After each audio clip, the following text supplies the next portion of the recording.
Coming up on Video Game Nation. Team VGN goes to war when I jump into sci-fi thriller XCOM 2 along with some pretty familiar looking allies. I made my co-hosts. And we died. Aoife charts the unpredictable rise of procedural generation, Dan unleashes his inner mortician on permadeath in gaming, and our crack squad of journos, comics and mercenaries dish on strategy, aliens and whether it hurts when your little men don't make it home. When you lose them, they're gone. It's devastating. That's this week on Video Game Nation.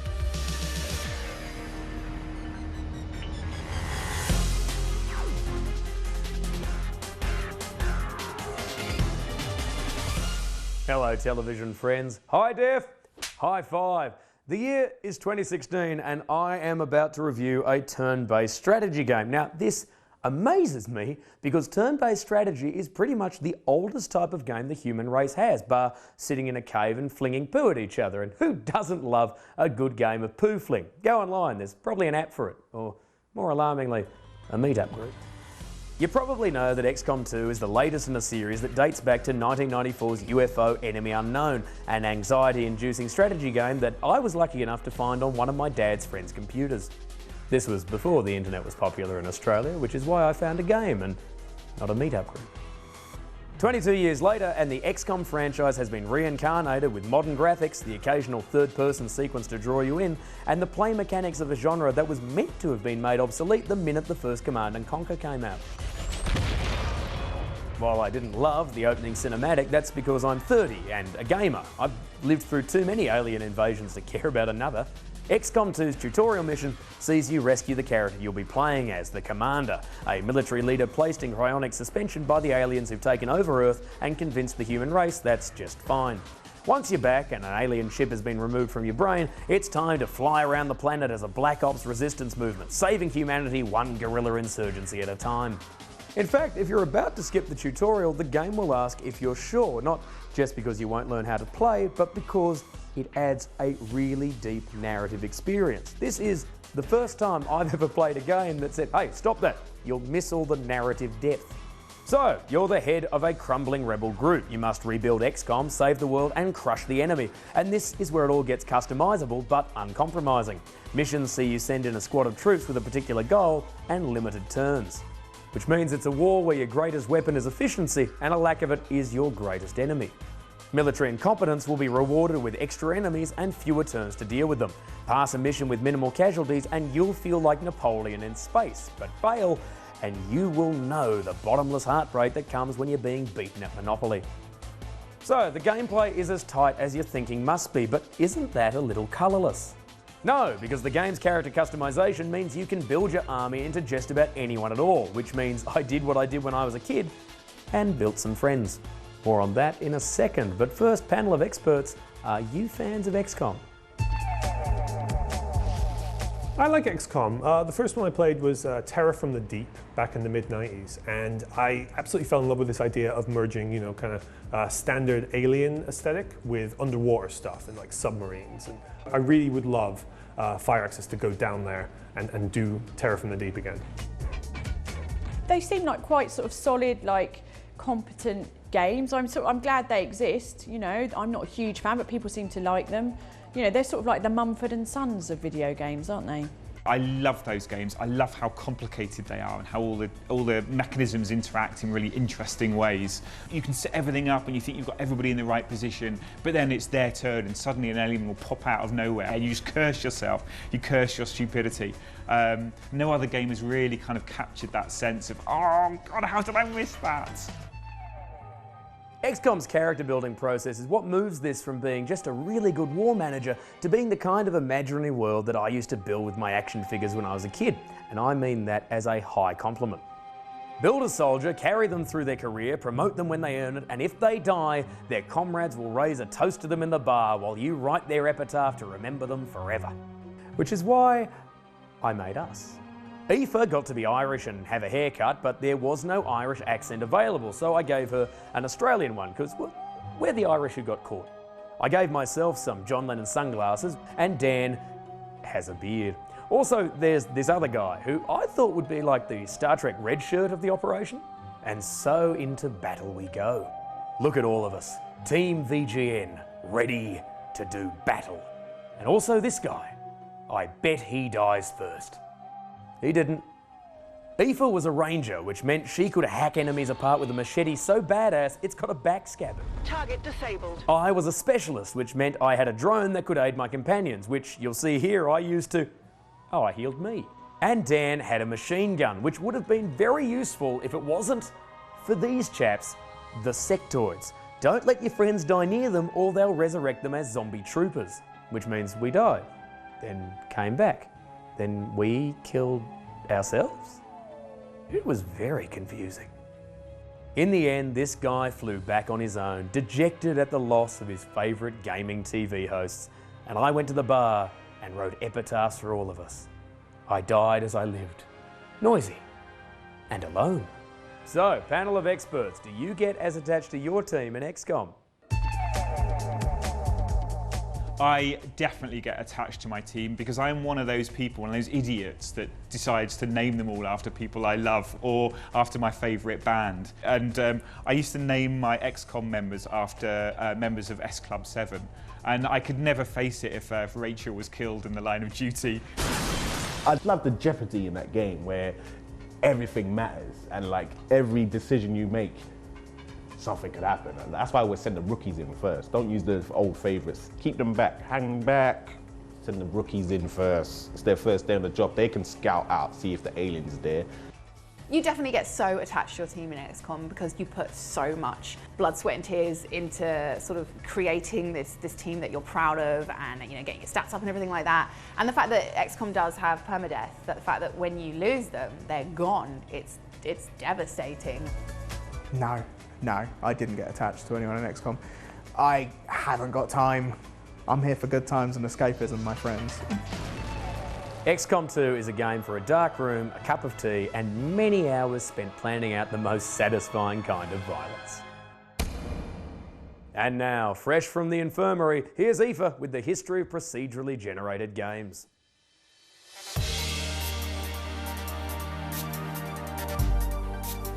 When you play a particularly good game, there's sometimes a feeling that's kind of like when you're reading a great book or admiring a really beautiful piece of art or architecture. Part of you is just drinking in the experience, but another part is just marveling at the sheer amount of work that must have gone into each painstaking little detail. Every brushstroke of every great painting is just so because someone put it there. And maybe an author wrote a line in a best-selling novel 30 different ways before arriving at the precise structure they wanted. Many great games, from one-man indie teams to vast development studios with hundreds of contributors, are just the same. That path you took from that one checkpoint to the next objective that didn't feel at all like you were being guided but just exploring, that's down to good design. The downside to this is that once explored, these virtual spaces can often seem to shrink, their novelty fading with familiarity. You can't make games that go on forever, and so that stream of painstakingly crafted levels has to end somewhere. But that's where procedural generation comes in. Whilst there's still a hell of a lot of work that goes into making a game procedurally generated, the idea that there could be an unlimited number of completely unpredictable levels to play in a game like XCOM 2 is incredibly exciting. But a huge part of the challenge of any game going forward with elements produced on the fly will be hiding the seams that combine its human-made sections, like key story missions or side quests, with the elements that are left down to a program. This difficult task is probably why, thus far, procedural generation works best in genres like strategy, roguelike, or platforming, which already have a set number of mechanics and factors to combine and so are easier to plot out rules for. But a lot of games that technically do have an infinite amount of procedurally generated levels, games like Cloudberry Kingdom or FTL, don't have that level of meticulous detail or true-to-life form that a human can create but a computer can't quite replicate yet. And so even with so many combinations to choose from, levels eventually start to repeat themselves. Or at least they feel like they do. Then you have games like Minecraft, which never really feel like procedural generated games because they're really just a big sandbox for you to mold to your own liking. In fact, the games that do procedural generation best are often the ones that you would think have the most difficult task. Instead of building new levels, they have to build entire worlds. Elite Dangerous lets you travel to galaxies that feel very much real, in part because each planetary system is formed from vast rules and principles grounded in real-life science. Planets and other bodies are gradually formulated over simulated time from available matter, based on their chemical composition. Likewise, No Man's Sky's composition of galaxies and solar systems is based on mathematical formulas that I won't even pretend to understand here. The bottom line is that all of the ecosystems, including flora and fauna, that spring up on every unexplored planet you come across in No Man's Sky will be taken into account, in fact will be shaped by, the atmosphere of the world on which they live. At least this is the great pitch we're being sold, only time will tell if No Man's Sky really is as vast and limitless as it's being made out to be pre-launch. But either way, it'll be an interesting experiment. The game is probably only possible due to procedural generation because of its small development team and limited resources. But procedural generation is getting more sophisticated all the time, and XCOM 2 is proof of that.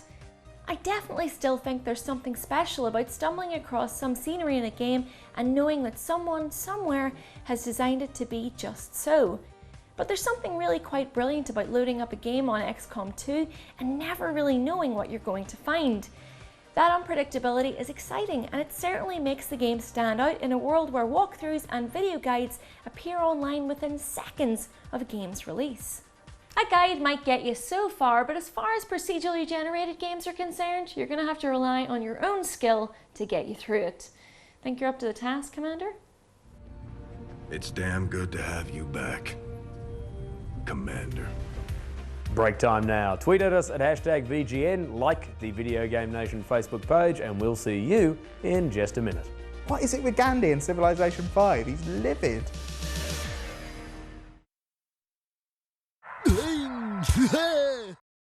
Fly starts Sunday the 28th of February at 7, exclusive to Sky One.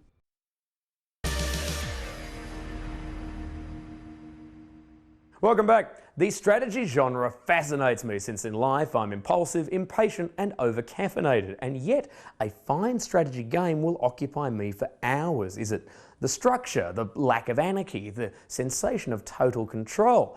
Here's my army of experts to go full armchair general. I think in a way, strategy and gaming, you know, they've been together since long before video games, right? Like tabletop RPGs and things. There's so many board games that have strategic elements in them, but when you play one of those board games, you have to remember like this Bible-length magazine of rules that, like, if you just forget one of, you've kind of messed up the whole thing. And what video games do is they can take all of the great game design that exists there, but automate a lot of the rules process. And you don't have to worry too much that all the other things are turning and moving and getting themselves in place for you. They just do it. Strategy is sort of the ultimate battle between two people, like a mental battle. Like, what are you going to do next? What's the AI or human that you're playing against online going to do next? How are you going to counter that? What do you think they're going to do in the future, and how are you going to counter that? That's just fun. A lot of what happens to us in life happens to us in a kind of really totally random, chaotic order. But strategy games are all about, this is the thing you've got to achieve, just do it, just think about it and do it. And that's what I love. It's just so logical, but so compelling because of that. I started off on Command & Conquer, and for me, that was the game. And I used to love the little in-between little cutscenes that they used to have, like they used to film. It was so cheesily done, but it was so fun to watch on the little CD-ROM. I like you very much. My favourite strategy game of all time is Advance Wars, because I like the fact they had those sort of fun, cartoony, quite camp graphics, and it was very easy to sort of learn how to play, but actually the layers of strategy went quite deep and it was quite sophisticated and the AI was quite clever. And of course you can play it on the toilet, so 10 extra points. You know, I think the strategy game I had the most fun with was Pikmin 2. And only because I loved it wasn't big, but the little co-op mode that's in that game. I love anything we get to play cooperatively, and co-op strategy I think is so much fun when you get to actually like discuss with somebody else, especially in the room sitting next to you, what are we doing? I'd love to see more co-op strategy games. Oh, it's probably Civilization Revolution. I spent way too long on that. Horse rushing. You familiar with horse rushing? So you just didn't do anything else, you just made them all make horses as quick as possible, make a horse army, and then just go around and kill everyone before they've even worked out they shouldn't be eating mud.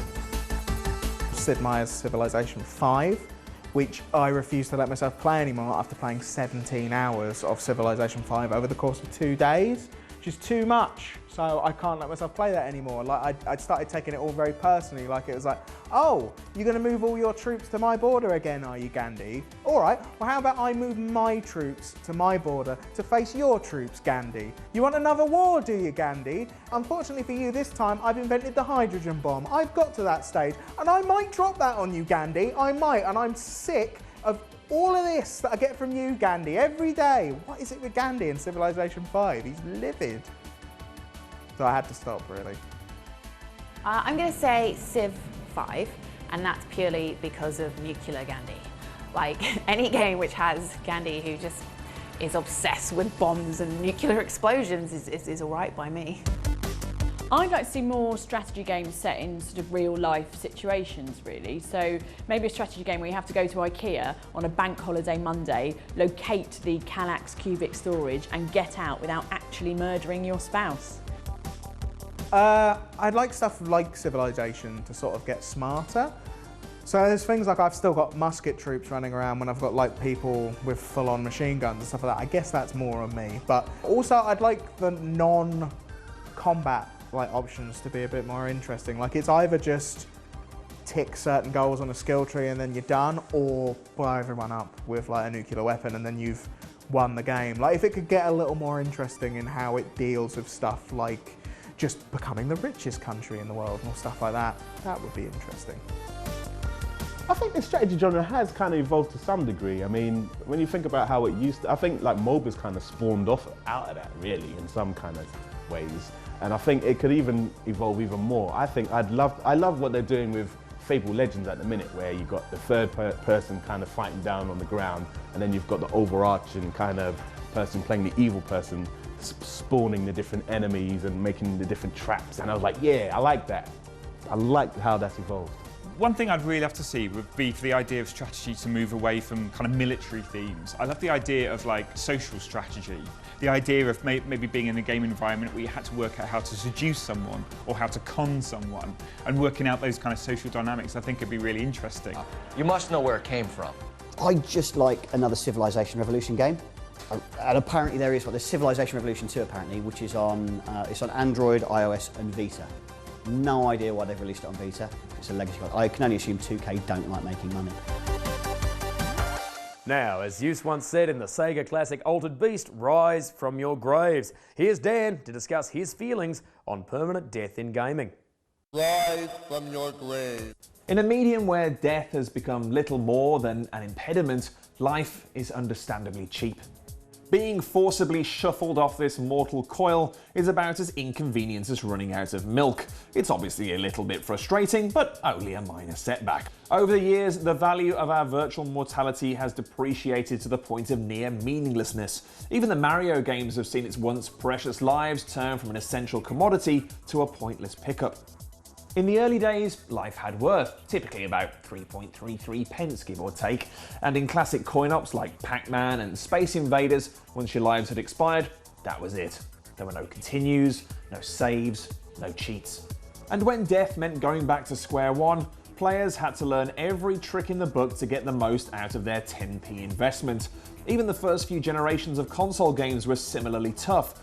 You might get a limited number of credits if the makers were feeling generous, but often they had no qualms about undoing all your progress if your skills weren't quite up to bill-paying standards. I mean, that was often because they were trying to cover up the fact that their games weren't very long, but it still encouraged players to, as the saying goes, get good.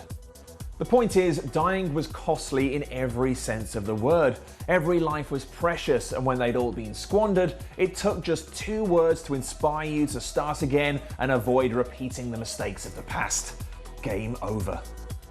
It's the finality of death that provokes such a gamut of conflicting emotions, of mourning, of frustration, of nostalgia, of regret, of celebration, of denial, of acceptance.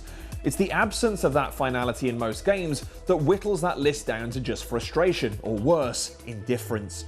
And so death in the context of video games is a hollow word, robbed of its real-world impact. It's so empty, in fact, that a new word had to be coined. That word is permadeath.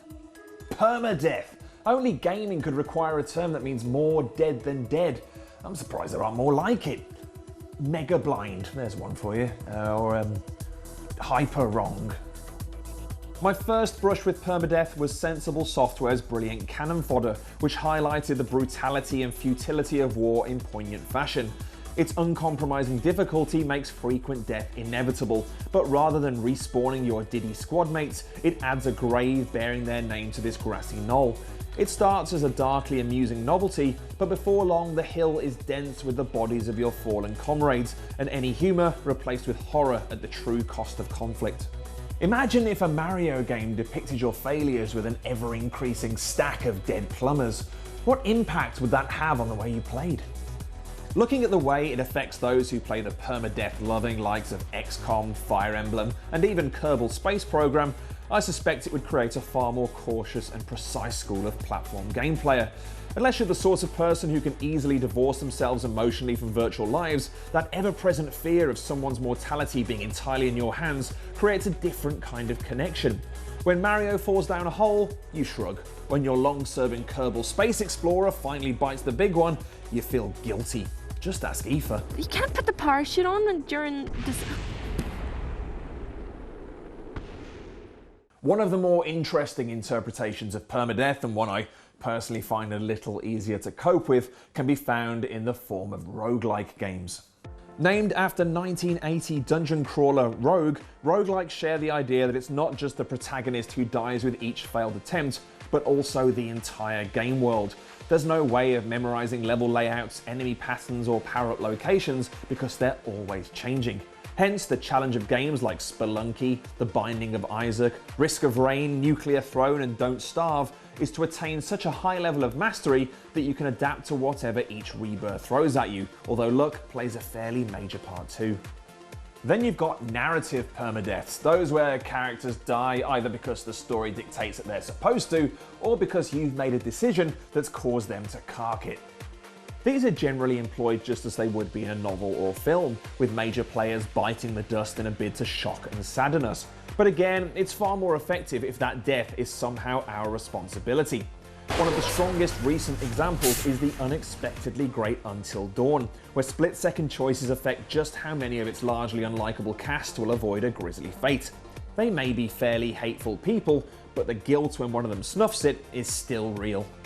And finally, for the true masochist, there's self-imposed permadeath. Recently, YouTube channel Many a True Nerd attempted and succeeded in completing Fallout 3 without dying once. What makes the feat even more impressive is that it was done without healing, treating radiation, or even having a support companion.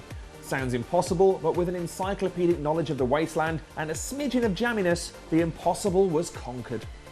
What achievements like this show us is that permadeath can cause players to approach and respect games in an entirely new way, and in the process inspire us to take our skills to incredible new heights.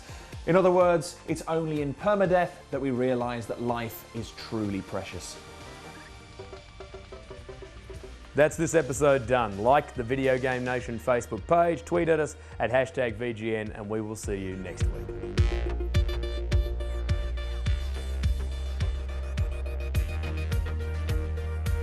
Right, get all your women driver jokes out of your system before 8 o'clock tonight on Challenge, because the ladies are in control of the metal in Robot Wars Extreme 2.